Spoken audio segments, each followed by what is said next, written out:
Pac-12 championship game. Washington was what, a 10.5-point underdog as an undefeated team, and yet they beat Oregon a second time. The championship games in and of themselves just show you that you can't go by star ratings. You can't go by what the betting money is on. This is what we play the games for, and the games are supposed to matter. And that's one reason why,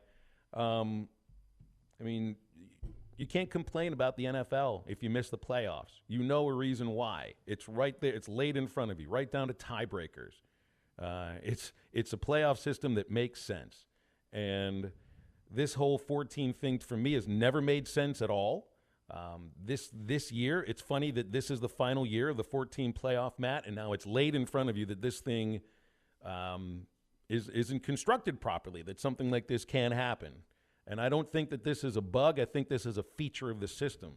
So, it's a good thing we're moving to 12 games or 12 teams next year, because Florida State was completely screwed. They got hosed. You do get better games. And it's funny the way that you put it about who would Michigan rather play. I don't know if you've seen the video of the fourth team reveal at the Michigan party.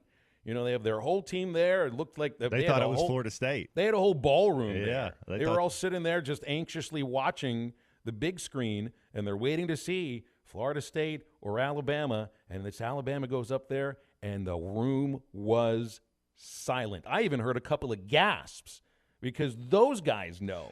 Who would you rather play? Sure, you'd rather play Florida State. Absolutely.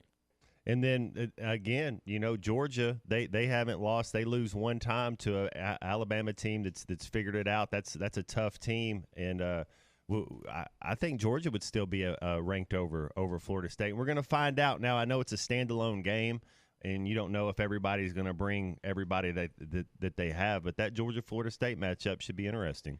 Well, one of two things that had never happened in the 14 playoff was going to happen.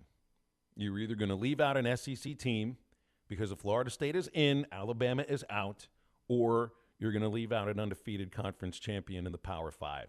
And the committee had a tough job. Really, that's a tough job. I think it gets easier when you get 12 teams next year for whomever's on that committee. It feels like it would have been no win either way, because Alabama had a true case. So did Florida State. I think winning conference championships should matter when it comes to the playoff.